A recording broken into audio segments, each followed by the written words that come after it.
Alright, so there's a big problem going on in Ghana between Nigerians living in Ghana and Ghanaians. This is so big of a problem that Ghanaians are currently on the streets protesting that Nigerians must leave Ghana because of some allegations that were made against Nigerians. So Ghanaians are saying Nigerians must leave. As a matter of fact, they even gave some people 3 years. They told them they are giving them 3 years to relocate their properties and leave their country. Right. So me, I was even thinking, this thing started since. I was thinking that, oh, the thing would not stop until I saw that they still went out to protest 2 days ago and even yesterday that Nigerians must leave because of these allegations. Now, you see all these allegations that you people are putting on Nigerians. It's only one that I will support you people. You see the rest, we are going to address it now. Do you understand? Before that, I was thinking that by now, Abike Dabiri, who is the chairman of Nigerians in Diaspora, would have gone to Ghana, addressed the situation, and calm everything down. Do you understand? I don't know if she have done it, but I've not seen any video anywhere. So I'm pretty sure that she have not done it. But I will not blame her if she does not do it. You know, she's busy. She's more of a Twitter influencer than even a chairman. I recently saw a tweet where she is encouraging tribalism in Nigeria, you know. But that's by the way. Now, quick one. If you look at this placard that this lady is holding, it says cybercrime, fraud, scam, and identity theft must stop. So they are accusing Nigerians of fraud. That Nigerians are the ones doing fraud in Ghana. But see, Ghanaians, if we are going to tell ourselves the truth, you people are being hypocrite about a lot of these allegations. Now, let's start with the fraud. Let's start with fraud. You see your country. You see that country called Ghana. That country encourages fraud. As a matter of fact, your economy is actually standing because fraud money is part of it. That's what you people don't know. And again, your country encourages fraud. That's why you see that some of these fraudsters in Nigeria, they leave Nigeria to go to Ghana, to go and stay in Ghana. Because that's what your economy encourages. And your economy needs that money from that fraud to float. And I'll break it down. Now, let's start with the housing in Ghana. Make it make sense that you people sell properties. Most of the properties that they sell in Ghana, they sell it in dollars. As you can see. Most of the properties that they sell in Ghana, they sell it in dollars instead of cedis. And I'll tell you why. Some people would say, as I'm talking, and somebody will say, maybe because of foreign investors. No. No. Foreign investors are meant to come to your country, see the properties in your own currency, and be like, okay, how much is it in dollars? Then you can say, okay, this is, you people should go and check. Go to a bureau de change, check it, then you do your conversion, then come and pay in cedis. But that's not the case. You know why they put it in dollars? It is being sold in dollars because it is not meant for Ghanaians that are earning in cedis. It is meant for people that are earning in dollars. Who are the people earning in dollars staying in Ghana? Most of them are fraudsters. It is fraudsters that make all this money in dollars and come and buy these properties. Most of these properties that they buy in Ghana, now fraudsters, they buy them. It encourages fraud. Your economy encourages fraud. That's what you people don't know. Most of your boys in Ghana are doing fraud. Ghanaians, most of them are doing fraud. You think those properties that they sell in Ghana, you think it's for you? You think it's for your civil servants? You think it's for Ghanaians to buy? It is not for you guys. It is for fraud. It's for people that are into fraud. So you see that your system encourages that.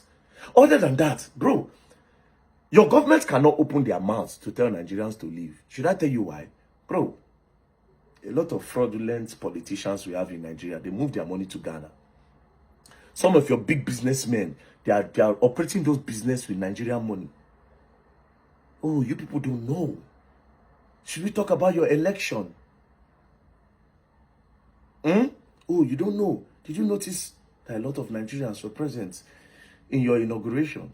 Oh, you did not notice. You did not know that investment is going on there. Some people that are fraudulent here are moving their money there. So the fraud you are talking about, the fraud on at the talk, both in our governments, both my governments, all of them, they are floating that country, they are building that country on fraud. You don't know. Oh, shit. Now you know. So when it comes to fraud, secondly, recently, one of your persons was arrested. They extradited somebody to the US. This is him. He calls himself a businessman, humanitarian, and peace-loving man. But the FBI calls him a romance scammer who stole over $100 million. In Ghana, he was Dada Joe Remix, a man running youth empowerment projects and fan clubs in Afinso North. but to the US government. He's a fugitive, the alleged mastermind behind a decade-long cyber fraud ring targeting vulnerable Americans with fake love stories and fake gold. From 2013 to 2023, Dada Joe and his network allegedly used fake profiles to seduce victims, gain their trust, and then ask for money for inheritance issues, fake taxes, or jewelry release fees. Some victims sent everything they had. He was arrested in Ghana on May 28, 2025. After FBI coordination and quiet extradition agreements, he was flown to Arizona on July 1st. Now he's facing federal charges for wire fraud and money laundering. And if convicted, he could spend decades in US prison. How many more God-fearing philanthropists are really hiding billion seedy scams? We celebrate people with money without asking how they got it. In Ghana, perception is everything. And that's how people like Dada Joe Remix survive. Should Ghana extradite more of these so-called businessmen? Or are we just letting the West weaponize our justice system? Comment, $100 million scam. If this Over $100 million. Over $100 million. He was doing philanthropy, he was doing charity and everything. Everybody thought his money was genuine. Boom. Again, before this guy, Hajia for real, or what's that girl's name? That they moved outside the country then to go and start prison time. I think she's done. She's back in Ghana. Fraud. Most of your celebrities are into fraud, bro. Most of your celebrities in Ghana are doing fraud. They are doing fraud. That's what you don't know. So when you're saying Nigerians are doing fraud, that they should go, you are being an hypocrite, because now all of them, they together, they do it. Both Nigerians and Ghana, they are together. And other African countries that are going to Ghana. Ghana is a safe haven for fraudsters. And it's for a reason, because they need that money to float your economy. Do you understand? That's number one. Number two, you say Nigerians are the ones teaching Ghanaians. I mean, Nigerians are the ones doing prostitution in Ghana. My dear brothers and sisters, that's not true. All of them are doing it. You say Nigerians are trafficking. All of them are doing it. Both Ghanaian women, they are all doing all of this. They are all in all of these things. Do you understand? The drugs, everything. Ghanaians and Nigerians, and then they run out. That's what you don't know. So saying that Nigerians are doing fraud and a lie. They are doing prostitution and a lie. As a matter of fact, you people should even be grateful to Nigerians to a large extent.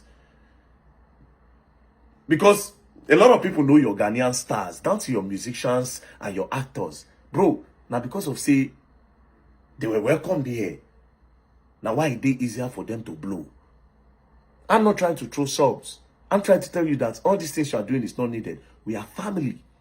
That's why I can leave Nigeria to go and do a ball in Ghana, because I see Ghanaians as my brothers.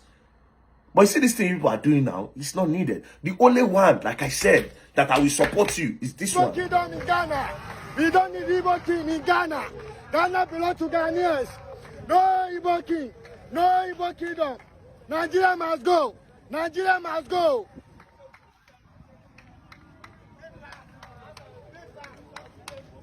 Yes, the issue of that Nigerian Igbo king that said he wants to build a big palace in Ghana as a king.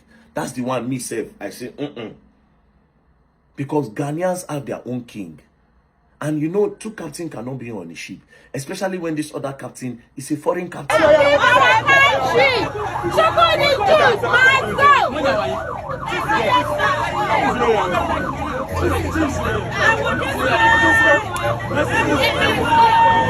don't need this man in Ghana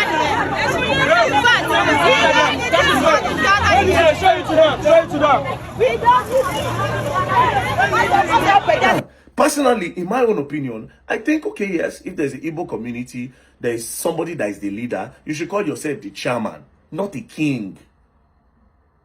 Do you understand? Not the king. Even you being the king of the Igbos in Ghana is disrespectful to your king in Nigeria, because there should be just the king that was appointed, coronated as a king, a recognized one, not the one, the self-acclaimed one in Ghana.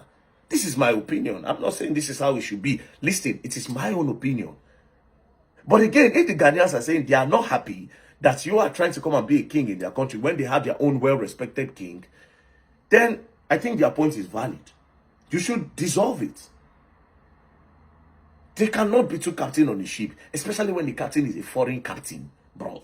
Make it make sense. So you see that one? Yes, I would say your point is very, very valid. And again, with the way the president is saying, I want to build a big palace in the no. That's doing too much in their country. So you see that one, hey, Ghanaians, no problem. I go keep quiet. But you see the part of fraud, just take it out of your books. Take it out of your books. Your country, they encourage fraud. That's why Nigerians and other African countries that bring fraudulent see it as a safe haven. Do you understand? Now, let me tell you, right?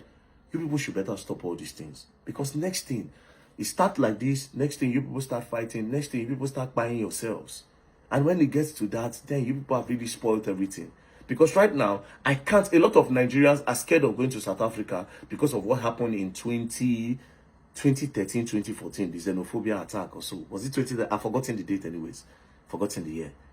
Because of that whole thing, a lot of Nigerians, like myself, I can't go to South Africa because I am scared. Imagine me looking at you as my brother, and then you don't like me. You're telling me to leave your country because you say I'm taking your jobs. I'm taking your jobs? Really? Do you understand? So next thing now, you people bring this whole thing to Ghana. It will not be nice. That I'm scared of coming to Ghana where I have friends. Do you understand? We have friends. Like now, I'm thinking of, okay, Sarkodie is having a concert. Normally, I suppose they plan to go. Do you understand? Then imagine say, I'm supposed to go. Then tomorrow I'm thinking that, make I no go, make they no buy me. We don't want all of that. We should be preaching that Africa should unite together. Have a particular passport that can go to all African countries to trade and to do business, to strengthen Africa. We should preach that. We should not preach division. We should not preach division at all. We should not preach division at all. This fraud, this word fraud that you people are doing now, you want to be holy and thou. The people that put all of this in the dictionary, they don't defraud you now. Most of these advanced countries, the European countries, now fraud that they build up. These people defrauded our forefathers. They took gold away from us. They took a lot of our golds. They took a lot of our artifacts. They used all those things to build their country. These people are the original fraudsters. These people that came to carry your brother now say he do fraud. They are the original fraudsters. Because they use our gold. They are still taking our gold till tomorrow. They are mining everywhere. They are taking from Africa every day. Do you understand? So you people need, the Gen Zs, these people, you people need to open your eyes to the bigger picture that we need to preach unity in Africa. We need to be in uniform in Africa. Do you understand? We need to be in uniform. Not all these ones that people are doing. So let me just tell you for free. I beg. Apart from that king, okay, the king issue. And when you were talking about the king issue, me, I don't even talk. Because your point is valid. But you see the other part, you people should just forget it. Now all of them, they run on. Now all of us, all of them, and then they run on. You understand? So please, let's preach love. Else, we are all going to learn. And we will all learn the hard way. And it might be too late. So stop all this, blah, blah, blah, blah, blah, blah, blah. Nigerians are not going to leave. And Nigerians and Ghanaians here are also not going to leave. I will not be in this country any day that anybody will tell Ghana to leave. They are my brothers. I can't see, Ghanaians should leave in a lie. We can't. So please, let's preach love. Thank you very much. Peace and love, don't play. If you play, you're going to learn and you will learn the hard way.